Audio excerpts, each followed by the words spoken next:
Abre a tua Bíblia aí, Efésios capítulo 2, versículo 13. Todos acharam? Só o Madir achou, beleza, obrigado. Diz assim: mas agora, em Cristo Jesus, vocês que antes estavam longe, foram aproximados pelo sangue de Cristo, porque Ele é a nossa paz, a qual de ambos fez um, tendo derrubado a parede da separação que estava no meio, a inimizade. Cristo aboliu na sua carne a lei dos mandamentos na forma de ordenanças, para que dos dois criasse em si mesmo um novo homem, fazendo a paz, e reconciliasse ambos em um só corpo com Deus, por meio da cruz, destruindo a inimizade por meio dela. E quando veio, Cristo evangelizou paz a vocês que estavam longe, e paz também aos que estavam perto, porque por meio dele ambos temos acesso ao Pai em um só Espírito.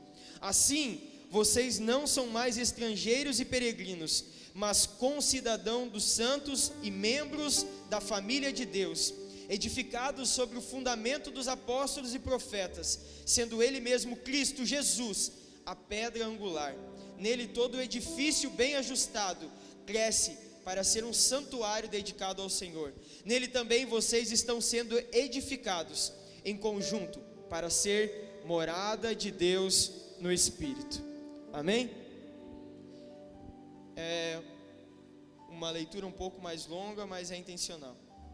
Semana passada eu falei um pouco sobre a onipresença de Deus e o quanto que, sim, Deus está em todos os lugares, mas como que em determinados momentos da história, parece que Deus decidiu fazer a sua casa em alguns lugares, como nos avivamentos que a gente vê em toda a história, e eu citei alguns deles, até porque eu comentei que os avivamentos têm endereços, e parece que Deus escolheu aqueles endereços para habitar em um determinado ponto, a tal ponto que parecia nos avivamentos a primeira pregação de Pedro, porque quando Pedro, com a intrepidez de ter sido cheio do Espírito Santo, faz a sua primeira pregação, Pedro não faz como a gente costuma fazer e diz assim: bom, agora mediante a palavra que pregamos, mediante aquilo que vocês ouviram da parte de Deus, daquilo que os profetas já nos ensinaram, do antigo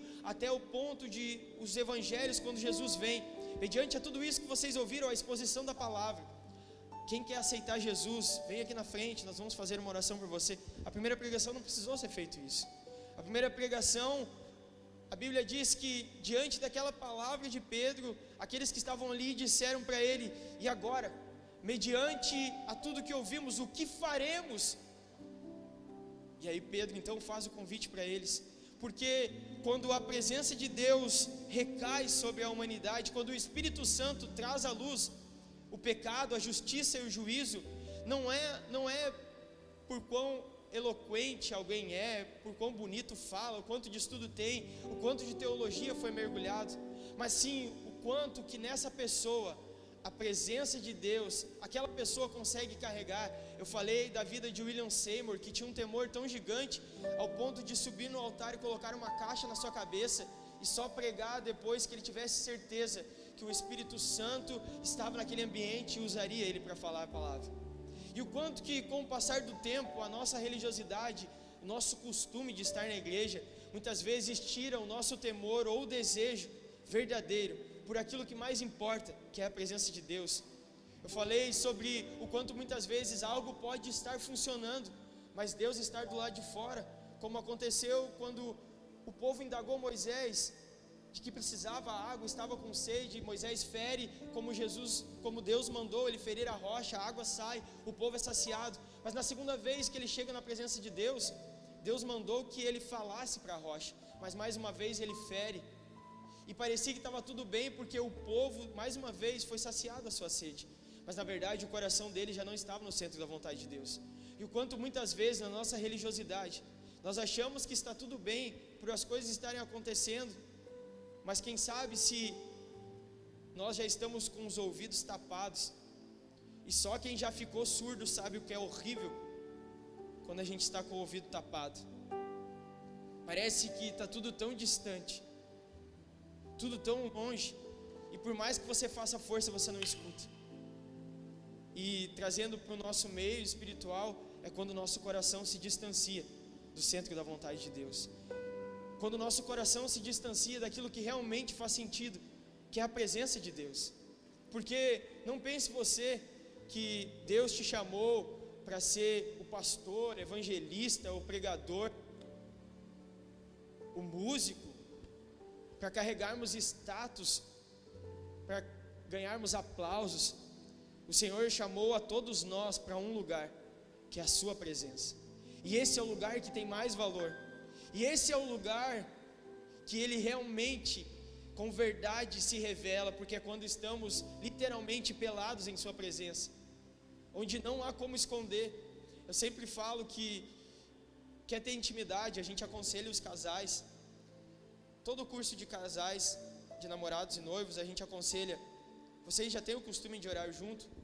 Não temos, então essa é a hora, ainda namorando, porque numa oração, no namoro, nós conseguimos esconder muitas coisas, porque isso está em nós, e quando a gente cai para debaixo do teto, muita coisa começa a se revelar. E é por isso que dizem que os primeiros anos de casado são os mais difíceis, porque no namoro a gente consegue esconder muita coisa. Mas começa a orar junto com a tua namorada, e aí você realmente, porque na oração não há como escondermos nada, nós realmente somos o que somos, e o Senhor se revela. E como eu falei a semana passada, eu não estou conseguindo mais sair de em torno dessa palavra, presença de Deus, aquilo que realmente importa, aquilo que realmente é o lugar que o Senhor nos chamou. Mas fiquem tranquilos, eu já quero dar um spoiler que abril, nós só não temos a data certa ainda, porque precisamos ver exatamente quais vão ser as pessoas que vão trazer, mas nós reformulamos a série Metanoia. Nós vamos trazer a série Metanoia de novo. Vão ser 7 episódios, vai começar em abril, e nós cremos que, mais uma vez, vai ser um período de transformações, de nós edificarmos os alicerces da nossa fé. Porque essa semana eu e o pastor Dionísio estavam conversando ainda, nós estávamos revisitando os materiais daquilo que a gente já tinha escrito, e se Deus quiser, a gente quer tentar escrever um livreto, porque tem muito conteúdo dentro desses 7 episódios que a gente fez da série Metanoia. E eu creio que vai ser mais uma vez para revigorarmos a nossa fé, para mais uma vez restaurarmos alguns pilares que de repente com o passar do tempo é quebrado. E por que deparamos hoje com esse texto de Efésios? Se você for ver todo o contexto desse capítulo 2, existe uma alegoria sendo montada ali para o que realmente nós somos e para o que nós fomos chamados. E se você for olhar principalmente a partir do versículo 19, o autor trata de quebrar um muro que existia entre os judeus e os gentios, porque é como se num determinado ponto da história, através de Jesus, se quebrasse, como um dia foi derrubado o muro de Berlim. Jesus vem para quebrar esse muro de separação dos judeus e dos gentios, para que agora um novo caminho, como falamos na semana passada, é feito através de Jesus, para que um novo povo seja criado, e esse povo chamado igreja. E se você for ver o contexto aqui de Efésios capítulo 2, ele vai dizer sobre o que nós fomos gerados como igreja para o Pai, sendo essa família de Deus. Ele vai mostrar que através de Cristo, que vem como um ser como nós, mas sem pecado, nós como igreja somos esse corpo de Cristo, e é por isso que falamos que a igreja é um corpo com muitos membros, mas nós também, através do Espírito Santo, nos transformamos em uma morada para Ele, porque nós falamos também a semana passada que lá no primeiro boneco de barro, esse Deus todo poderoso, supremo, criador, Ele com um sopro de vida passa a morar dentro desse boneco, e é Ele que gera a vida em nós, e que agora, com o Espírito Santo, através de nós. E é interessante que dentro desse contexto, nós entendemos exatamente o motivo de sermos chamados igreja, uma verdadeira família. E já há uns 2 anos eu tenho falado um pouco sobre isso, mas como é difícil, e a gente fala nos pequenos grupos, como é difícil quebrarmos culturas que às vezes são instauradas em nós, porque é muito bonito nós nos chamarmos de irmãos, mas, por exemplo, eu chamo a minha irmã desde sempre de maninha, e a minha irmã já tem 30 e poucos anos, mas para mim ela é a maninha ainda. Nós temos intimidade. Ela pode mexer na minha geladeira, eu mexo na geladeira dela. Nós perdemos até algumas formalidades da educação por sermos irmãos. Só que eu pergunto, eu olho para minha irmã, eu sei quando ela está triste, ela sabe quando eu não estou legal. E nós dizemos que somos a família de Deus, porque eu oro ao mesmo Pai que você ora, e nós somos irmãos. Mas o quanto essa irmandade, carnalmente falando, é real? O quanto você conhece o irmão que está atrás, na frente? O quanto você já se interessou pela história do seu irmão? O quanto nós conseguimos colocar a mão no bolso para abençoar a dificuldade do irmão? O quanto nós de verdade, quando ouvimos um problema, ou até mesmo um testemunho, nos alegramos, ou diante de um problema, quando dizemos, vamos orar por você, eu vou estar orando por você, realmente nos compromissamos em orar, como se fosse alguém da nossa família, alguém doente em nosso meio. A nossa posição de oração é a mesma se algum parente nosso estivesse doente? Muitas vezes não é, essa é a verdade. E como que essa família que representa Deus vai gerar o próprio Cristo em seu meio, se pequenos atributos da nossa carnalidade não são gerados no nosso meio, ambiente espiritual? Nós não paramos para pensar nisso muitas vezes, porque tudo isso, esse preço alto, nós estarmos reunidos, nada mais é para que, não um meio cultural, mais um dentre a sociedade seja criado, mas uma verdadeira família do Pai, que andam com conceitos totalmente loucos para o mundo, como peregrinos que carregamos na nossa camiseta, e que muitas vezes nem sabemos o peso da mensagem que estamos carregando. E eu acredito, com toda a minha convicção, e eu sei que você vai dizer que tantas pessoas já falaram isso, mas tudo mostra que nós estamos caminhando sim para o fim. Muitas pessoas estão se apostatando da sua fé, muitas pessoas estão esmorecendo na sua fé, muitas pessoas que estavam sujas estão se sujando mais ainda, mas nessa mesma proporção e medida, aqueles que estão limpos precisam se limpar mais ainda, aqueles que têm buscado santidade precisam se santificar mais ainda, porque períodos piores ainda do que estamos vivendo, é o que a palavra diz que vai acontecer. E como eu falei a semana passada, será que estamos preparados para isso? Porque nós temos uma missão. E eu falei também na semana passada que todos os avivamentos, o que acontecia era que a partir do momento que entendiam a missão, começavam a colocar em prática a missão. E será que muitas vezes nós como igreja não estamos enclausurados na nossa própria bolha, esperando que algo estrondoso, ou que alguém venha e lance uma palavra, ou que alguém especial que você acredita que precisa ser aquela pessoa, impõe as mãos sobre você e lance você para o trabalho? Se nós olharmos para a história, todos se levantaram intrépidos por um mover e um revestimento daquilo que nós temos acesso, eu e você, que é o Espírito Santo.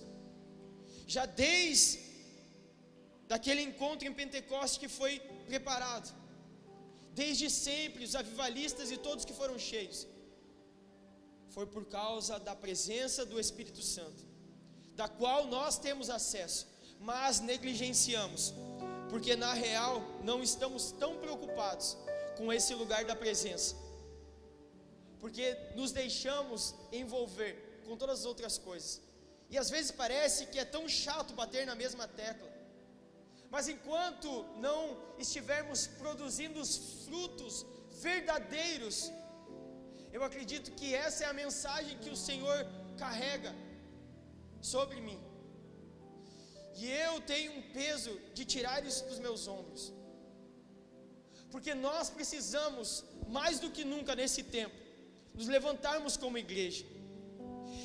E se levantar como igreja não é estar aqui nos cultos todas as sextas-feiras, não é só isso,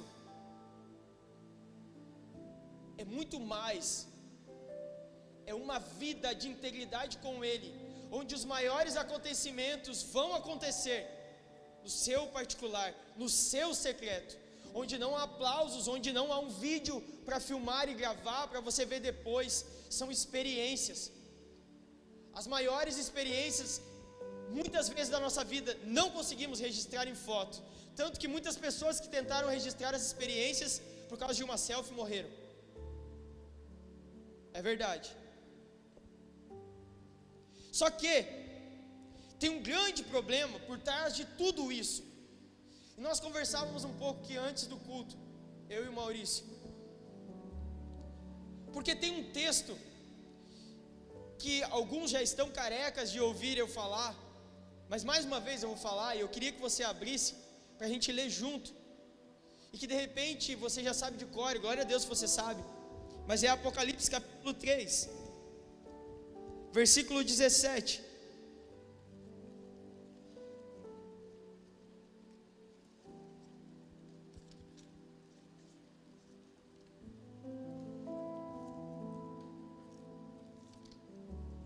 Apocalipse capítulo 3, versículo 17, diz assim: estas coisas diz aquele que tem os 7 Espíritos de Deus e as 7 estrelas, conheço as obras que você realiza, que você tem fama de estar vivo, mas está morto. Fique vigiando e fortaleça o resto que estava para morrer, porque verifiquei que as obras que você realiza não são íntegras na presença do meu Deus. Lembre-se, pois, do que você recebeu e ouviu, guarde-o e arrependa-se. Se você não vigiar, virei como ladrão, e você de modo nenhum saberá em que hora virei contra você. E continua, e vai falar sobre a igreja de Filadélfia, a igreja de Laodiceia, e vai falar de igrejas que estavam funcionando, e de repente nós não percebemos, mas desde os anos 90, quando começou um movimento chamado de adoração extravagante no Brasil, profetas de outras nações se levantaram e profetizaram para a igreja brasileira, de que o grande problema que nós enfrentaríamos era a comodidade e liberdade de pregar o Evangelho, de ter essas portas escancaradas, para que em qualquer lugar nós podemos abrir a Bíblia, nós podemos pregar. Qualquer um de nós pode pegar uma caixinha de som, ir na praça e pregar. Nós podemos fazer isso. Para fazer movimentos maiores, como o peregrino, que temos que botar um som, que os decibéis são maiores, precisamos da autorização da prefeitura. Mas se você quiser pegar a tua Bíblia e sair a pregar nas ruas, você pode fazer isso. Você pode ir de casa em casa. As leis permitem que façamos isso. Nós temos liberdade total e, como consequência, comodidade total de não fazer isso. E desde os anos 90, pessoas avisam, alertam da parte de Deus que a comodidade poderia ser algo que poderia nos matar. E o grande alerta nesses tempos para a minha vida é que de repente pode estar acontecendo, o nosso culto pode estar rolando, gente nova pode estar vindo, nós podemos estar pregando e pessoas podem estar vindo à frente, algumas pessoas podem estar aceitando Jesus, orações, imposições de mão, milagres. Mas isso acontecia com a igreja de Laodiceia. E sabe o que o anjo diz à igreja? Ei, eu estou à porta e bato. O culto estava acontecendo, e se ele estava na porta batendo, é que aquele que era o qual deveria ser o centro e ser adorado, estava do lado de fora tentando entrar. Mas porque já aprendemos como Moisés a fazer sair a água, nós já temos os nossos padrões e sabemos ou achamos que nesses padrões a presença de Deus habita, que nesses padrões as coisas acontecem, e muitas vezes na força do nosso próprio braço, como se Deus fosse um gênio da lâmpada, nós estamos esfregando com os nossos conceitos e com as nossas atividades, achando que o Senhor está aparecendo, e na verdade nós estamos somente nos inflando de reuniões e reuniões, e injetando injeções de ânimo para a igreja, de que ela deseje ocupar cargos e posições, ao invés de ocupar o lugar para o qual todos nós fomos chamados, que é o lugar da presença. E nós não percebemos, mas nós até muitas vezes distorcemos textos, e não só de bênçãos, de comer o melhor dessa terra, mas de que nós somos esse lugar, ocupando a posição de Deus, de que nós somos o centro, de que tudo gira em torno do nosso umbigo. E você sabe disso, que o diabo trabalha exatamente nesse ponto nas nossas vidas, para nos levar para este lugar. Só que aí, você já ouviu isso milhares de vezes, o anjo diz: você não sabe que você é um miserável, pobre, cego e nu? Tá louco? Tudo isso é o que somos, e é por isso que somos tão dependentes dessa graça, e é por isso que precisamos nos levantar para quebrar certas culturas, e de repente vai ser um processo desgastante, mas nós precisamos fazer isso, se queremos ver aqueles que vão surgir após nós, com culturas já derrubadas, porque nós não percebemos, mas muitas vezes nós estamos nos justificando diante da presença, e achando que por aquilo que fazemos, ou à medida que trabalhamos, ou nos desgastamos, nós temos méritos para receber algo da parte de Deus, e nós não percebemos que anulamos esse lugar de intimidade, porque eu não sei você, mas é totalmente diferente o meu relacionamento com a minha esposa, com os meus pais, do que com o meu patrão. Eu nem conheço o meu patrão, eu só vejo ele de vez em quando na empresa, mas por eu estar lá todos os dias, bater o meu crachá, o meu ponto está marcado, a minha função tem um salário, e no final do mês, mesmo sem ter intimidade, o meu pagamento está lá. Só que é diferente o meu relacionamento com a Yúlica, porque o relacionamento de reciprocidade de pagamentos de um para o outro, não é por aquilo que o outro faz, mas pela responsabilidade que eu assumi com ela e ela comigo, ao colocar a aliança diante de Deus, de que o meu desejo, o meu pagamento é ver ela feliz e assim ela comigo. E exatamente essa posição de filho que o Senhor nos dá, e que você pode comparar com o teu relacionamento de pai para filho, que não é sobre o quanto você faça para que você seja amado, mas é pelo simples fato de ser filho, porque mesmo sendo filho, coisas ruins acontecem, nãos aparecem. Quantas vezes eu me lembro de eu pedir coisas para o meu pai, e meu pai não podia me dar, e não era porque ele não queria, e não era só porque não tinha dinheiro, mas porque eu não tinha maturidade. para receber aquilo. Só que o meu pai, na sua maturidade, e o teu pai, na posição que é o meu pai também, que é Deus, ele conhece aquilo que ele pode largar nas nossas mãos e aquilo que ele não pode.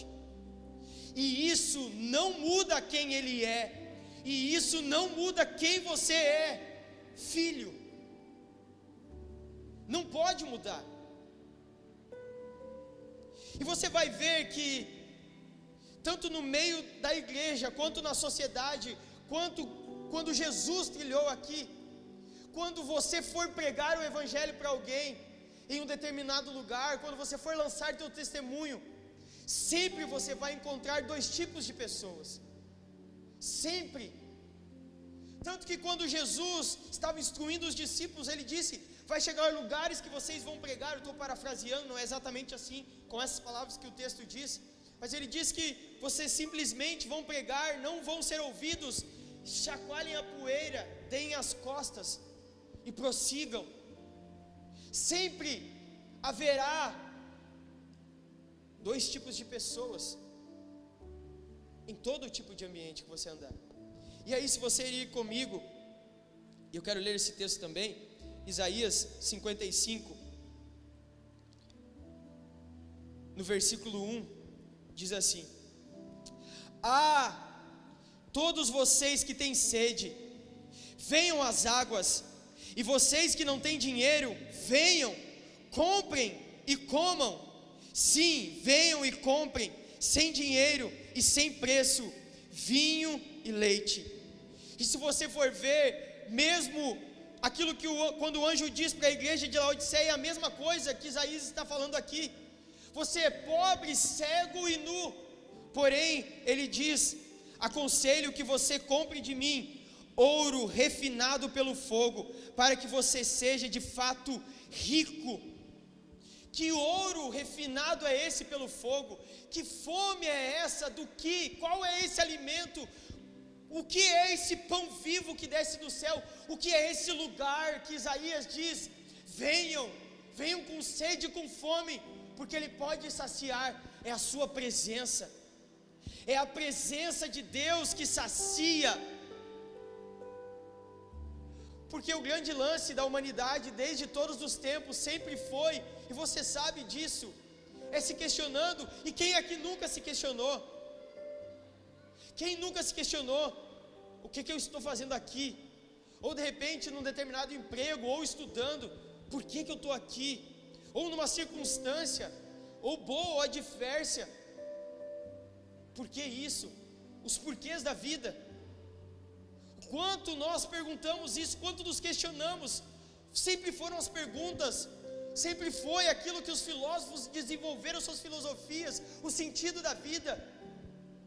E o sentido da vida, para aqueles que são chamados filhos, é desfrutar da presença, é estar nesse lugar da presença, onde a presença se revela. Porque pessoas que têm fome, quando se trata do mundo espiritual, elas são saciadas por Deus, para que essa saciedade gere ainda mais fome, mais sede. E aquilo que eu comentei do vídeo do Douglas, que gravou, dizendo o que será que Paulo viu, o que Isaías viu, o que João viu, o que Ezequiel viu, o que Enoque viu, o que os avivalistas viram, para considerar tudo como esterco, para que nada mais fizesse sentido. O que nós precisamos encontrar para que o evangelho realmente se descortine aos nossos olhos, para que as escamas, como Paulo caiu, caia dos nossos olhos, para que o verdadeiro sentido recaia sobre nós, para que não vivamos uma vida de religiosidade, onde a palavra é pregada, onde incessantemente vemos nos cultos, mas parece que nada muda. E nada muda, eu não estou dizendo do teu trabalho que você almeja, da faculdade que você gostaria de fazer, do lugar que você queria viajar, do casamento que você queria ter, mas do relacionamento de intimidade com Cristo, do relacionamento de intimidade com Deus, de reconhecer esse lugar, de ter a voz de Deus audível quando você tem dos seus amigos, de saber quando Ele fala, de ter fome e sede da sua presença, de assim como fica ansioso pelo dia do pagamento do seu trabalho, estar ansioso pelo seu lugar de intimidade devocional, de leitura da palavra, de estar com Ele, de desfrutar disso.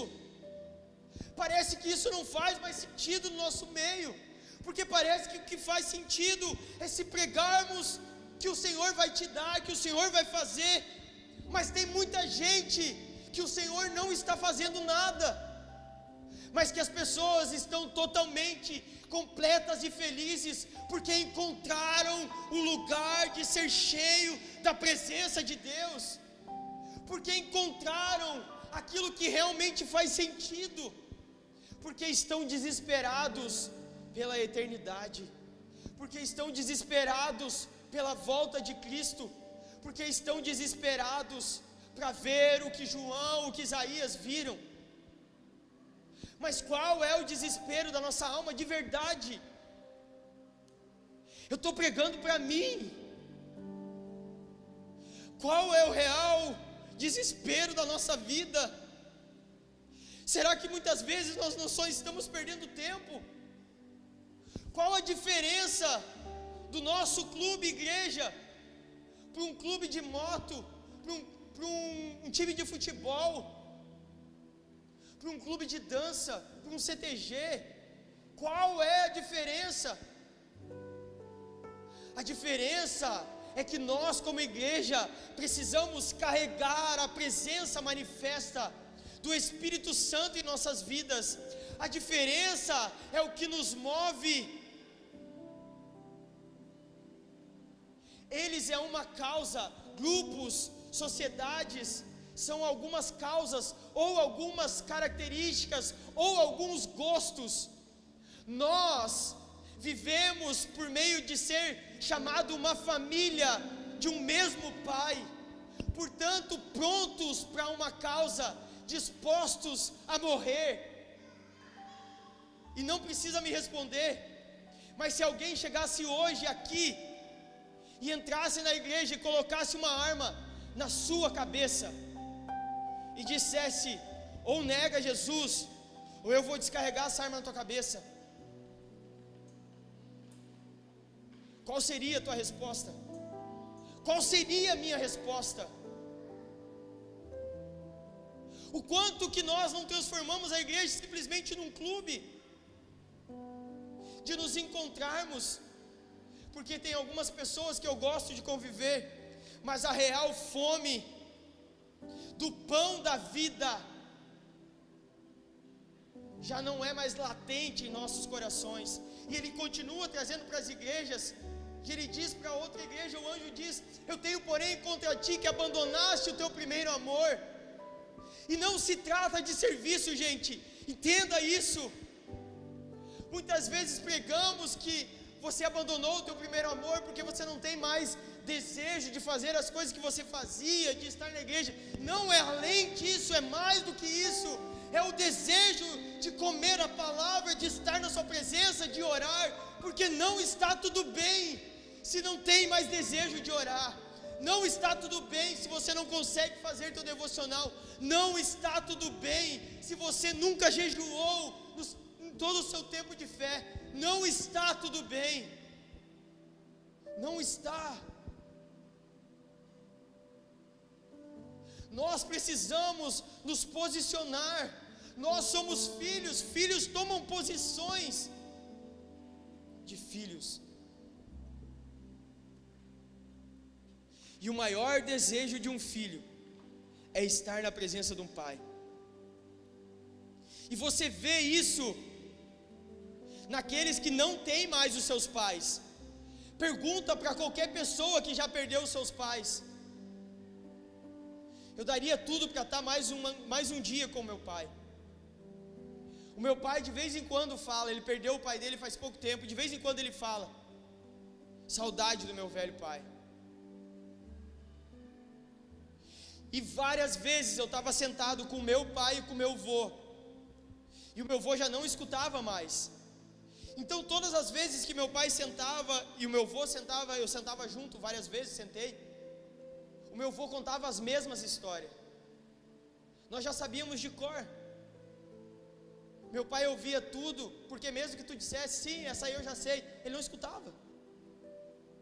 Ele ficava falando. E importava para o meu pai? Não, porque o que importava para o meu pai era estar na presença do pai dele. Meu pai pegava ele para almoçar lá na casa dele, não por causa do almoço, não para ouvir as histórias, mas para estar na presença.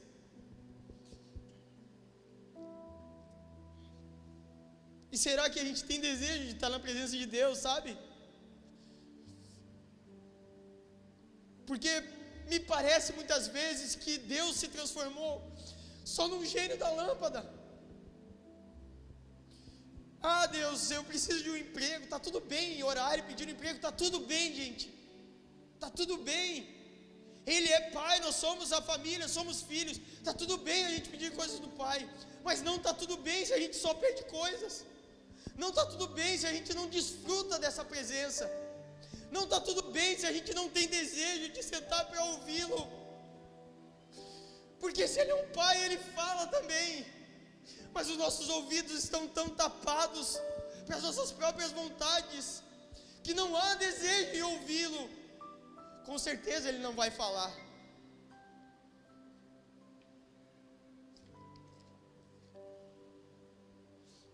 Tem um outro texto que eu queria ler com vocês, que está em Êxodo, capítulo 19, versículo 16.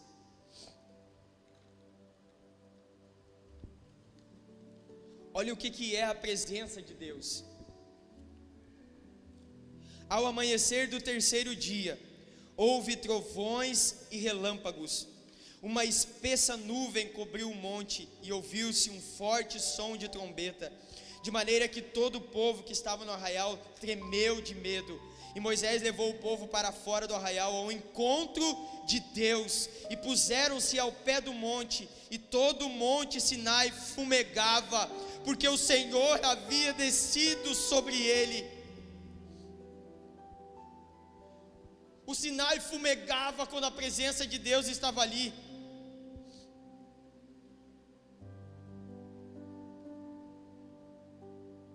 Isaías no capítulo 6, essa vocês já ouviram 1 milhão de vezes também.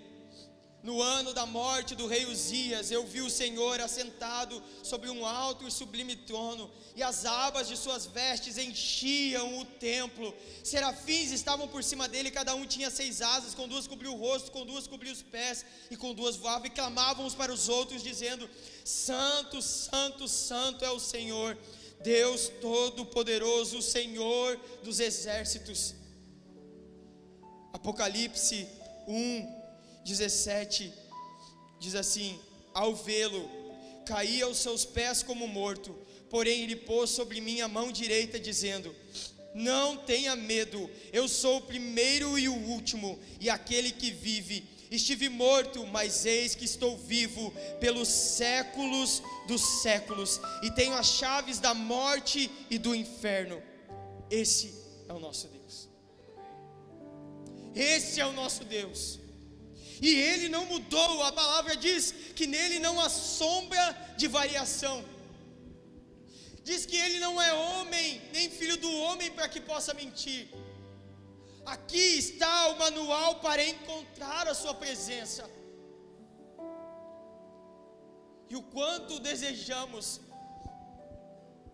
Porque, presta atenção nisso, Deus falou comigo desse jeito. E de repente vai ser mais fácil para você entender. Todo celular que você compra, vem um manual. Todo eletrodoméstico que você compra, vem um manual. Se você comprar um carro, vem um manual. E se você quiser tirar o melhor daquele aparelho, você precisa ler o manual. Precisa. Porque aqueles que fabricaram aquele produto escreveram em detalhes tudo que você pode extrair daquele aparelho. Mas o que você faz? você tira o aparelho da caixa. Se você já não conhece aquilo que você ouviu, você vai olhar um vídeo de review ou de unboxing de uma outra pessoa que não criou o aparelho, falando sobre o aparelho. E aí você vai utilizar aquilo que aquela pessoa ou outra pessoa utilizou. É ou não é verdade? Quem lê o manual das coisas que compra aqui? 2 pessoas, viu? Sabe o que a gente está fazendo? A gente está terceirizando a nossa vida com Deus. E ao invés de nós pegarmos o manual daquilo que aquele que nos criou deixou, mostrando todos os caminhos para nos achegarmos, para termos fome, para termos sede da sua presença, para desfrutarmos totalmente de quem Ele é, de poder viver em santidade, de poder ter as reais vontades e desejos que Ele tem para nós. Nós estamos terceirizando, ouvindo pregações, reviews, unboxes, nos enchendo de cultos, e se esquecendo que para encontrarmos exatamente esse lugar da presença, o lugar onde desfrutamos, onde geramos cada vez mais sede e fome, nós precisamos ir para esse manual, para a sua palavra. Para pensar, qual foi a última vez que você não via a hora de sair do trabalho, para pegar a tua Bíblia, para rabiscar ela, escrever? Sério, gente. E aí tu pode pensar, nossa, que fanático. Sabe, eu tenho amigos que participavam de torcida organizada, como a torcida do Grêmio, e o meu amigo se transformava no dia que tinha jogo. Ele ficava eufórico, imagina uma pessoa feliz, era aquele cara, no dia do jogo do Grêmio. Ele já vinha com a camiseta, ele já tinha uma camiseta da sorte na mochila, ele estava louco para chegar a hora do jogo, desesperado. E quantas vezes eu pensei, olhando para ele, não me lembro a última vez que eu me desesperei assim, para estar na presença de Deus, para desfrutar de quem Ele é. Eu queria te convidar a fechar os teus olhos. Sabe, eu queria que a gente pudesse fazer um raio-x das nossas vidas.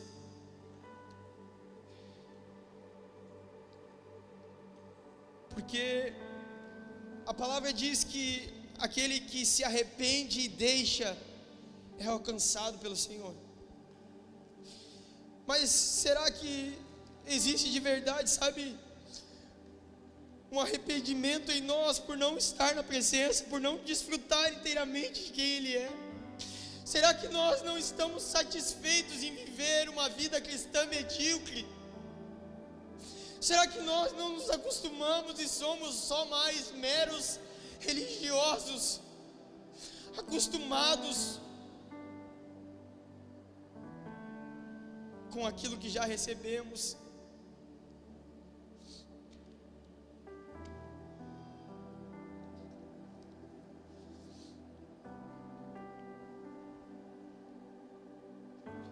Quando as minhas filhas param de comer, o primeiro sintoma para mim é a Yulia começar a se preocupar, porque é bem provável que eu tenha algum vírus, alguma doença. E será que nós nos preocupamos quando perdemos a nossa fome pela presença, quando perdemos a nossa fome pela palavra, por desfrutar dele, por estar nos cultos também, por estar com os nossos irmãos? Eu queria te convidar que você fizesse a sua oração, para que essa noite, sabe, a gente saísse dessa posição de só olhar o cardápio, mas sentar na mesa e se alimentar, se alimentar desse pão vivo, se alimentar da presença, se alimentar de quem Deus é, desfrutar de quem Ele é. Porque o culto nada mais é que um pequeno aperitivo daquilo que Ele tem preparado para mim e para você, naquilo que o Antigo Testamento fala de câmaras de amor, lugares secretos. Faça a tua oração, ore com sinceridade ao Senhor.